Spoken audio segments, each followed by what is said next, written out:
دیکھو بدعتیوں کو دیکھ لو, آج کے بدعتیوں کو, 50 سال پہلے یہ کچھ تھوڑے سے سیدھے نظر آئیں گے آپ کو, اتنی بدعتیں نہیں تھیں. اس سے پہلے اور تھوڑے سے صحیح, تھوڑی بدعتیں آئیں, پھر تھوڑی اور آئیں, پھر تھوڑی اور آئیں, پھر تھوڑی اور آئیں, اب اتنی ہو گئی ہیں کہ یہ خود بھی پریشان ہو رہے ہیں یار یہ ہو کیا رہا ہے مارکیٹ میں. 12 ربیع الاول کو بیت اللہ کے طواف ہو رہے ہیں, مصنوعی بیت اللہ بنائے جا رہے ہیں, ناچ گانے ہو رہے ہیں, ڈانس ہو رہا ہے, یہ خود بھی پریشان. عید کی نمازیں تک ہونا شروع ہو گئیں ربیع الاول, خود بھی پریشان ہو گئے ان کے بڑے کہ یار یہ ہو کیا رہا ہے, کہاں تک. کیونکہ بدعت کے پاؤں نہیں ہوتے, جب ایک دفعہ آپ نے بدعت کا راستہ کھول دیا اب قوم آٹومیٹک ہو جاتی ہے, اب وہ ہر چیز کو حلال کر دے گی بدعت کے نام پہ.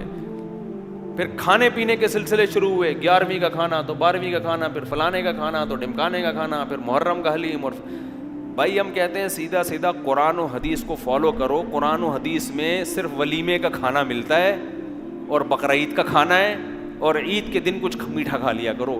اس کے علاوہ روزے ملتے ہیں, کھانا پینا بولتے کیوں نہیں ملتا. تو ہم اسی ٹریک پر ہیں الحمدللہ. تو آپ دیکھو نا کبھی ہمیں ربیع الاول میں کوئی کھاتا ہوا نظر, ہم جیسے جتنا سفر میں کھاتے ہیں اتنا ہی ہم ربیع الاول میں بھی اتنا ہی کھاتے ہیں, جتنا ہم ربیع الاول میں کھاتے ہیں اتنا ہی ہم محرم میں بھی کھا رہے ہوتے ہیں. تو ہمارا تو حساب بہت سیدھا سادہ ہے, جو اللہ اس کے رسول نے کہہ دیا بس. صحابہ کو دیکھ لیتے ہیں انہوں نے ربیع الاول میں کیا کیا, انہوں نے محرم میں کیا کیا. انہوں نے اگر کچھ کیا تو ہم کریں گے, نہیں کیا تو ہم بھی نہیں کریں گے. لیکن جب آپ اس ٹریک سے ہٹ گئے تو پھر میرے بھائی آپ بے لگام بڑھتے چلے جاؤ. تو اس امت میں بھی یہ کچھ ہوا ہے جو بنی اسرائیل میں ہوا تھا, تو وہ بھی ٹریک سے ہٹ گئے, اور ہٹتے ہٹتے اتنا کچھ پھر انہوں نے اجتہادات, ان میں بھی جناب پروفیسر غامدی صاحب جیسے لوگ پیدا ہوئے, ایکچولی کر کے نا دین کا بیڑا غرق. کل آپ کا پیپر ہے, ایکچولی کوئی مسئلہ نہیں, آپ آج رمضان کا روزہ چھوڑ دیں, ایکچولی کل کیا ہے آپ کا پیپر ہے. تو چونکہ سفر میں روزہ چھوڑنے کی اجازت ہے وہ بھی ٹینشن ہے, تو قوم کے مستقبل کے لیے روزہ چھوڑنے کی اجازت کیوں نہیں. اگر آپ فیل ہو گئے تو آپ جیسے درجنوں اور فیل ہو گئے تو ملک ہمارا ترقی میں کیا ہو جائے گا, پیچھے. لاجک تو ہے یار اس کی. تو ایسے نا لاجک کے لیے نس بھی تو ہونی چاہیے, دلیل بھی تو ہونی چاہیے. ہوتے ہوتے ہوتے ہوتے بالکل دین کا بیڑا. بولو کورونا کے دنوں میں فتویٰ آیا تھا مارکیٹ میں کہ آپ انٹرنیٹ پر بھی اقتدا کر سکتے ہیں. اب تک تو مسلمان نماز پڑھ رہے ہیں, مسجد میں آئیں گے, ایک امام ہوگا پیچھے اس کے ہاتھ باندھ کے کھڑے ہوئے ہوں گے. ٹیکنیکل اتنا کر دیا اسلام کو کہ امام صاحب الفلاحیہ میں نماز پڑھا رہے ہیں, آپ انٹرنیٹ پہ گھر میں کیا کر رہے ہیں. حالانکہ تمام فقہا کا اجماع ہے کہ اتحاد مکان ضروری ہے, جگہ ایک ہونی چاہیے امام اور مقتدی کی. صدیوں سے اجماع خود ایک دلیل ہے, قرآن سے ثابت ہے. لیکن وہی ہوا, کسی نے بڑا زبردست اعتراض کیا کہ جناب پروفیسر غامدی صاحب آپ نے فتویٰ تو دے دیا, وہ لیکن یہ اسی ٹائپ کا حساب ہو گیا جو مرزا غلام احمد قادیانی نے ایک بات کی تھی, وہ میں بھی بتاتا ہوں آپ کو. یہ فتویٰ تو آپ نے دے دیا لیکن آپ کو پتہ نہیں ہے اس پہ کتنی انگلیاں اٹھیں گی. اس لیے کہ اگر اسلام آباد کے امام کو کوئی کراچی میں بیٹھ کے فالو کر رہا ہے تو کراچی بیت اللہ کے قریب ہے اور اسلام آباد دور. یہ کون سی نماز ہے کہ امام 1500 کلومیٹر مقتدی سے پیچھے کھڑا ہوا ہے. یہ جو میں ابھی واقعہ سنا رہا ہوں ان کو غامدی صاحب پہ آپ فٹ نہ کریں. مجھے غامدی صاحب کی ایک چیز پازیٹیو لگتی ہے, باتیں بے شک جتنی مرضی غلط کریں مگر اسٹائل تہذیب یافتہ ہے. کیونکہ ہمارے بعض اسکالرز ایسے ہیں باتیں بھی غلط اور بیان کرنے کا انداز بھی انتہائی بدتمیزی والا جو کسی اسلامی اسکالر پہ سوٹ نہیں کرتا, اور لوگ ان کو واہ واہ کر رہے ہوتے ہیں. ابے جس کو بولنا نہیں آتا بدتمیزی والا لب و لہجہ. غامدی صاحب کی یہ کوالٹی ہے, اتنی غلط بات کر رہے ہوتے ہیں کہ سامنے والا نا وہ سلگ جاتا ہے. بعض دفعہ ہوتا ہے یار ایسی اتنی الٹی بات کرتے ہیں آدمی کانپ رہا ہوتا ہے مگر وہ مسکرا رہے ہوتے ہیں, ان کو غصہ نہیں آتا, ان کو غصہ نہیں. یہ بہرحال ایک کوالٹی ہے یہ, اور یہ میں کہتا ہوں سب میں ہونی چاہیے. ڈیبیٹ کے وقت آپ پہ غصہ نہیں آنا چاہیے, دلائل کے انبار لگا دو لیکن غصہ نہ. یہ چیز غامدی صاحب سے یقیناً سیکھنے کی ہے. تو وہ ایک مرزا غلام احمد قادیانی, تھوڑا سا فریش بھی ہو جائیں گے نا آپ لوگ. مولانا عطاء اللہ شاہ بخاری رحمۃ اللہ علیہ تھے غالباً, ان کا مناظرہ ہو رہا تھا کسی قادیانی کے ساتھ. یہ قادیانی جو ہے نا، مرزا غلام احمد قادیانی کو عیسیٰ علیہ السلام بھی مانتے ہیں کہ یہ وہی مسیح موعود ہیں. تو انہوں نے کہا کہ دیکھو حضرت عیسیٰ علیہ السلام کا تو معجزہ تھا کہ وہ ماں کی گود میں بولے تھے. تو اس نے کہا ہمارے جو حضرت تھے نا وہ ماں کے پیٹ میں بولے تھے. میں نے بتایا نا جھوٹ کی ٹانگیں نہیں ہوتی. سچے میں جھوٹے میں بڑا فرق ہوتا ہے. جب آپ پھینکتے ہو نا تو پھر بعد میں سوچتے ہو کہ اس کے مطلب کیا ہے. تو انہوں نے فوراً پکڑ لیا. انہوں نے کہا اگر وہ ماں کے پیٹ میں بولتے تھے تو دیکھو راستے تو دو ہی ہیں جہاں سے آواز آتی ہوگی, یا تو ادھر سے آتی ہوگی یا کسی اور جگہ سے آتی ہوگی. دو ہی چیزیں ہیں جہاں سے آواز آ سکتی ہے. تو اگر ادھر سے آتی تھی تو پتہ کیسے چلتا تھا کہ بچہ بول رہا ہے کہ ماں بول رہی ہے؟ تو ایک ہی جگہ رہ گئی جہاں سے آواز آتی تھی جس سے پتہ چلتا تھا کہ یہ بچہ بول رہا ہے. تو یہ کیسے پیغمبر ہیں جو وہاں سے بول رہے ہیں؟ سمجھ رہے؟ یہ کون سا پیغمبر ہے بھائی؟ جب بولتا ہے تو آواز کہاں سے آتی ہے؟ وہاں سے آتی ہے جہاں سے وضو ٹوٹ جاتا ہے آواز آنے سے. تو وہ شرمندہ ہو گیا, وہ نا شرمندہ ہو گیا کہ یار میں کیا کہہ دیا میں نے. تو باطل کی باتیں ایسے ہی ہوتی ہیں. تو ہمارے ہاں بھی جو بدعتی لوگ ہیں انہوں نے نبی صلی اللہ علیہ وسلم کو حاضر ناظر, مشکل کشا, حاجت روا, مختار کل سب چیزیں بنا دیا. جب ان سے سوالات پوچھے جاتے ہیں کہ بھائی پھر اللہ کو کب پکاریں, نبی کو کب پکاریں, کون سی دعا اللہ سے مانگیں, جب اللہ نے سارے اختیارات نبی کو دے دیے ہیں تو پھر نبی سے ہی مانگ لیں. یہاں آ کے یہ کیا ہو جاتے ہیں؟ کنفیوز. پھر کہتے ہیں بھائی مرضی ہے, جب اللہ نے نبی کو دے دیے اختیارات آپ کے مطابق تو پھر نبی سے ہی مانگ لیں نا. تو کہہ رہے ہیں مانگ لو. ہم کہتے ہیں پھر ساری زندگی اگر کوئی, پھر اللہ سے مانگنے کی ضرورت کیا ہے؟ اللہ نے دیے اسی لیے تو ہیں کہ ان سے مانگو. دیکھو میں اپنا اسسٹنٹ کسی کو بناتا ہوں, کہتا ہوں بھائی کسی نے کوئی فتویٰ لینا ہے تو میرے شاگرد سے لے لے. تو میں نے اس لیے تو کہا ہے کہ میرا ٹائم بچاؤ, اب اس سے فتویٰ لو. قرآن تو 2 اور 2 4 کی طرح کہتا ہے میں نے کسی کو بھی کسی بھی قسم کے اختیارات نہیں دیے. سارے اختیارات کس کے پاس ہیں؟ میرے پاس. لہذا نہ پیغمبر سے مانگو, نہ فرشتوں سے مانگو, نہ بزرگوں سے مانگو, نہ قبروں سے مانگو. دینے والا کون ہے؟ میں. یہ عقیدہ 2 اور 2 4 کی طرح واضح ہے, اس میں کسی قسم کی کوئی کنفیوژن نہیں. اس سے ہٹیں گے تو ایک جنگل ہے. پھر وہ کہتے ہیں جب پولیس سے مدد مانگنا جائز ہے تو پیغمبر سے مانگنا جائز کیوں نہیں؟ بھائی پولیس سے مدد اور طرح کی مانگی جاتی ہے, وہ اسباب کی دنیا میں مدد ہے. وہ ہم اسباب سے ہٹ کے مدد کی بات کر رہے ہیں. اسباب والی مدد تو میں آپ سے بھی پانی لے کر آؤ, یہ کرو وہ کرو, یہ تو اسباب سے ہٹ کے ایسی مدد جس کی لاجک نہیں ہے. اللہ کچھ کرنے میں کسی لاجک کا محتاج نہیں ہے. وہ سب کچھ زکریا علیہ السلام کو بڑھاپے میں اولاد دے سکتا ہے. اب زکریا علیہ السلام, کوئی آدمی بوڑھا ہو, بیوی بانجھ ہو, اور وہ کسی سے جا کے اولاد مانگے, وہ کافر ہو جائے گا. وہ کہے نا کسی بزرگ سے مجھے اولاد دے دیں, اس کا مطلب بھائی تو کیا یہ اسباب سے ہٹ کے یہ تھوڑی کچھ کر سکتے ہیں؟ بوڑھوں کو تھوڑی اولاد ہوتی ہے جبکہ بیوی بانجھ ہو. خیر, تو کہاں سے کہاں بات چلی گئی. تو اللہ نے عیسائیوں میں جب شرک آیا, پھر عیسائیوں نے اپنے مذہب کو بڑا تبدیل کیا.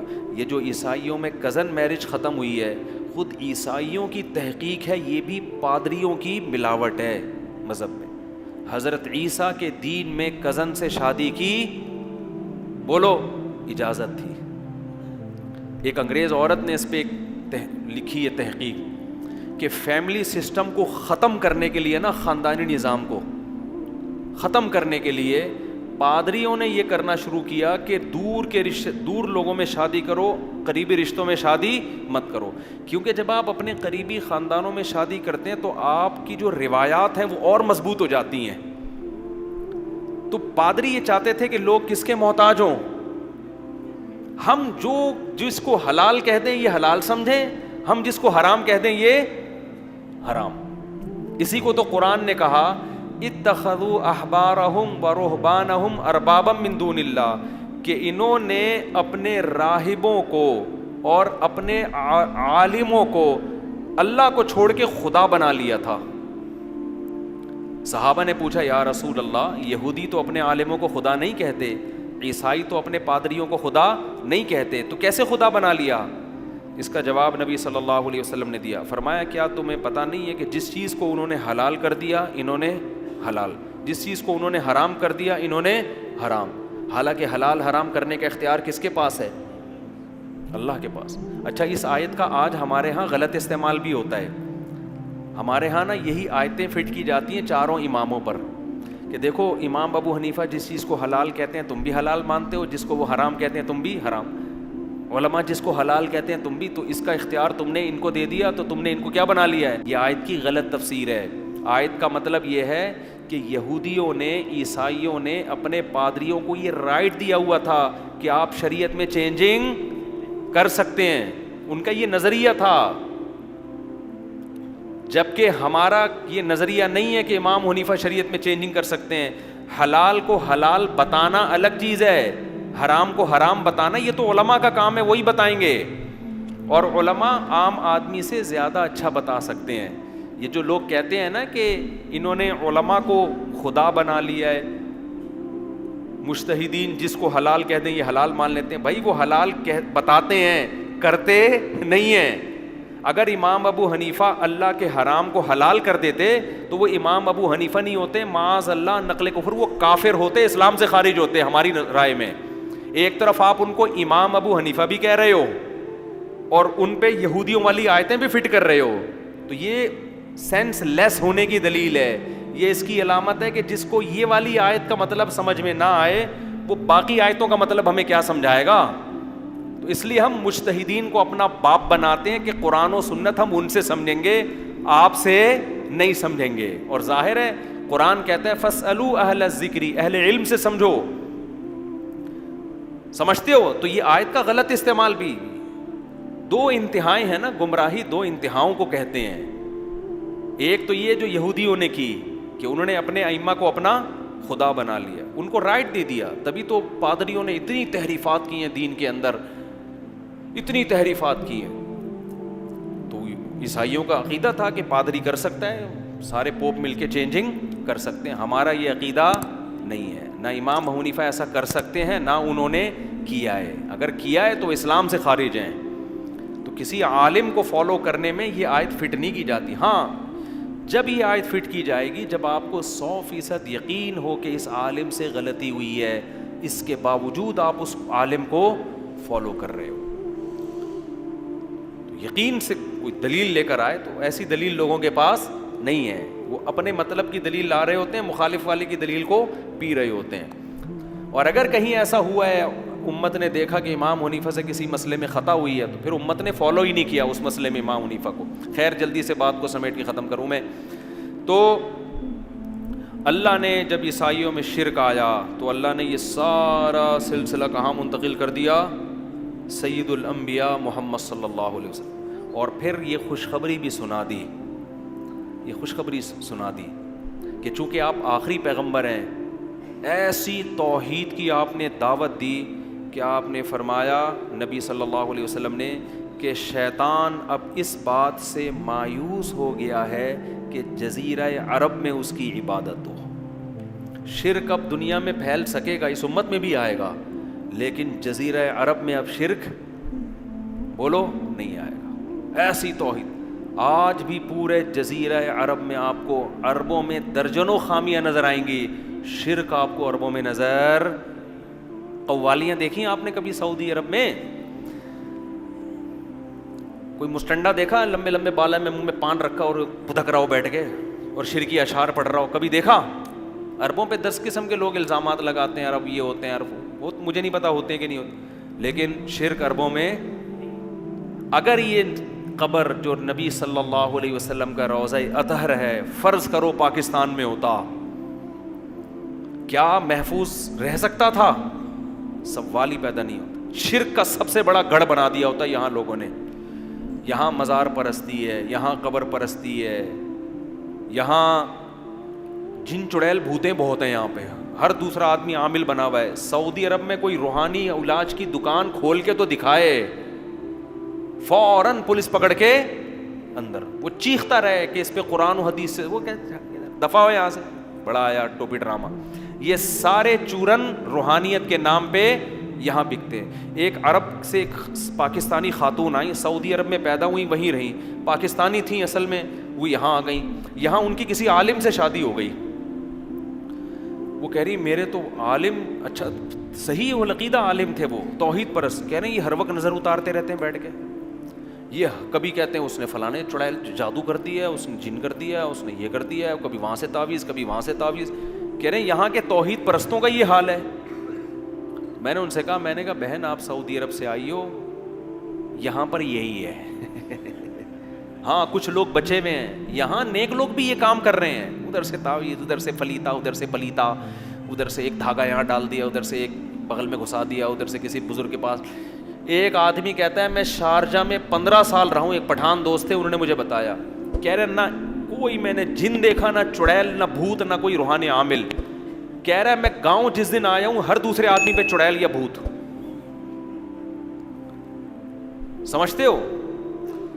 تو اللہ نے ایسے پیغمبر دیے کہ آپ صلی اللہ علیہ وسلم نے 2 خوشخبریاں سنائی۔ نمبر 1، میری پوری امت اب کبھی بھی گمراہ نہیں ہوگی۔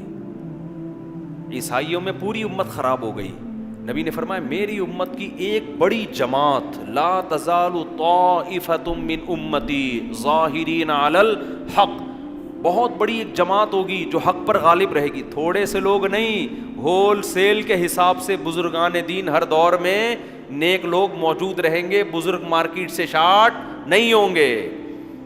ٹھیک ہے پاکستان میں بر صغیر میں شرک بھی بہت ہے، لیکن توحید پرست بھی الحمدللہ ہول سیل کے حساب سے ملیں گے۔ تبلیغ جماعت کو دیکھ لو، ہمارے دینی مدارس میں علماء کو دیکھ لو، وہ شرک نہیں پھیلاتے۔ تو قوالیاں بھی ہیں، مزار پرستی بھی ہے، دھمالے بھی چل رہی ہیں، فلانے عرس بھی ہو رہا ہے، لیکن اس کے خلاف بولنے والے بھی بہت۔ یہ تو عجمیوں میں، اور عرب میں اللہ نے ایسا کیا کہ وہاں یہ ہے ہی نہیں، ٹھیک ہے نا، وہاں حدیث میں آتا ہے مفہوم ہے شیطان بوریا بستر لے کے کیا ہو گیا ہے، گول جزیرہ عرب سے مایوس ہو گیا، بھی یہاں بت پرستی نہیں آ سکتی، یہاں اب شرک نہیں آ سکتا۔ تو یہ عربوں کی بڑی خاصیت ہے۔ دوسری نبی نے خوشخبری کیا سنائی؟ پہلی خوشخبری امت گمراہی پہ جمع نہیں ہوگی، دوسری خوشخبری یہ امت، دوسری خوشخبری جزیرہ عرب میں شرک نہیں آئے گا، جزیرہ عرب میں شرک نہیں آئے گا۔ تیسری خوشخبری امت کی ایک جماعت دین کو بچانے کے لیے ہمیشہ لڑتی رہے گی، جہاد اس امت میں کبھی بھی ختم نہیں ہوگا۔ کیونکہ دیکھو نظریاتی جنگ بھی ہوتی ہے جس کو الغزو الفکری کہا جاتا ہے، کہتے ہیں نا 5th جنریشن وار ہے، میڈیا کی جنگ ہے، یہ جنگ بھی ہے، یہ بھی چل رہی ہے، اور ایک جنگ توپوں اور گنوں کی بھی ہوتی ہے۔ جب نظریاتی جنگ میں لوگ ہارتے ہیں تو چودراہٹ دکھاتے ہیں، وہ باپ بن کے آپ پر اپنی رائے زبردستی مسلط کرتے ہیں، تو ٹھیک ہے مسلمان مغلوب ہو جائیں گے، لیکن ایسے نہیں ہوں گے کہ بالکل ہی مارکیٹ سے شارٹ۔ ایک وقت آئے گا کہ ایسی آہنی دیوار بن کے کھڑے ہو جائیں گے، اتنے لڑیں گے کہ اسلام کو ختم دنیا سے نہیں ہونے دیں گے، یہ قیامت تک باقی رہے گا۔ حتیٰ یقاتل آخر هذه الامت الدجال، یہاں تک کہ آپ صلی اللہ علیہ وسلم نے فرمایا اس امت کا جو آخری حصہ ہوگا، یعنی نبی کے دور سے لڑتے بالآخر آخری لڑائی کس سے ہوگی؟ دجال سے۔ سمجھتے نہیں ہو بات کو؟ اور دیکھ لو اسلامی تاریخ اٹھا کے دیکھ لو، امت اس وقت سے، ابھی افغانستان میں دیکھ لو نا کیا ہوا ہے، قریب کتنی پاور استعمال کی گئی، کیا قربانی، ایک ایک گھر سے 10 جنازے اٹھے ہیں جوانوں کے، ٹھیک ہے نا، پیچھے نہیں ہٹے۔ رشیا کا دیکھو نا، رشیا نے بخارا پہ قبضہ کیا، مسلمان لڑے، شکست ہو گئی، نہیں ٹھہر سکے، پھر آیا ترمذ پہ قبضہ کیا، امام ترمذی کا شہر، امام بخاری کا شہر، سمرقند پہ قبضہ کیا، اور آذربائیجان پہ قبضہ کیا۔ بڑے بڑے فقہا محدثین ان علاقوں میں پیدا ہوئے، ہوتے ہوتے ایسا لگ رہا تھا اب اسلام دنیا سے کیا ہو جائے گا، ختم۔ بالآخر وہ فوجیں کہاں داخل ہوئیں؟ افغانستان، اس کے بعد ان کا ہدف تھا پاکستان۔ لیکن نبی نے کیا فرمایا؟ میری امت ایسے چین سے بیٹھے گی نہیں، مزاحمت کرے گی، وہ مزاحمت کرے گی، کیونکہ آخری نبی ہیں، آخر تک باقی رہنا ہے۔ کیا مزاحمت ہوئی ہے بھائی، افغانستان میں 16 لاکھ سے زیادہ انسانوں کا خون بہا ہے، اور اس سفید ریچھ کو، اس کے پاؤں کو اٹھا کے ایسا پیچھے دھکیلا ہے کہ اب جا کے رشیا کی معیشت کچھ بحال ہوئی ہے. اب بھی رشیا نے جب بدماشی دکھائی ہے تو افغانستان جیسے غریب ملک پہ نہیں, یوکرائن پہ حملہ کیا اس نے. ادھر نہیں آ رہا وہ. بھائی تیری معیشت خراب ہو گئی تو دوبارہ افغانستان میں آ, پھر کراچی میں گرم پانی پہ قبضہ کر, گوادر پہ قبضہ کر, دے دنادن تیرے جہاز آئیں گے اور تیرے ہی جہاز دنیا میں جائیں گے. ہونا تو یہ چاہیے تھا نا. اس نے کہا نہیں بھائی یہ میں افورڈ, ایکسکیوز می سر کائنڈلی, یہ میں افورڈ نہیں کر, کیونکہ درمیان میں ایک چیز آ رہی ہے, ٹھیک ہے, ایک انتہائی غریب ملک آ رہا ہے بیچ میں, جس کے پاس نہ کھانے کو روٹی, نہ پہننے کو کپڑا, نہ کوئی مضبوط آرمی, نہ کوئی ٹریننگ یافتہ فوج, نہ اس کے پاس ہوائی جہاز ہیں, نہ اس کے پاس ٹینک ہیں, پریشر کوکر سے تو بم بناتے ہیں بیچارے وہ. اور رشیا اتنی زبردست آرمی, لیکن رشیا کہہ رہا ہے کہ یہاں سے میں ٹاپ کے نہیں جا سکتا. سمجھتے ہو؟ تو نبی نے کیا فرمایا؟ تیسری خوشخبری, میری امت کا ایک گروہ ہمیشہ یہ جہاد رہے گا, یہ جذبہ ختم نہیں ہوگا. کیوں؟ آخری نبی ہیں. تو اب کوئی نیا نبی, عیسیٰ علیہ السلام آخری تھوڑی تھے. پوری عیسائیت جب شرک پھیل گیا, اللہ نے کہا اب تم سے امامت چھین کے کس کو دے رہا ہوں. تو نظریاتی طور پر بھی یہ امت, پوری امت گمراہ نہیں ہوگی. کچھ شرک پھیلے گا تو توحید پرست بھی ہوں گے, برائی آئے گی تو اچھائی بھی آئے گی. اور جزیرہ عرب میں تو شرک ہوگا ہی نہیں. بعض لوگ کہتے ہیں وہاں مندر کھولنے کے, تو وہ ہندوؤں کو اجازت دی ہے نا, مسلمان تھوڑی مندروں میں جائیں. بعض لوگ کہتے ہیں نا دبئی میں مندر کھل رہا ہے, تو ابے عرب تھوڑی مندروں میں جا رہے ہیں, عربوں میں شرک نہیں ہے. اور تیسری, اس امت میں جہاد ہمیشہ باقی رہے گا.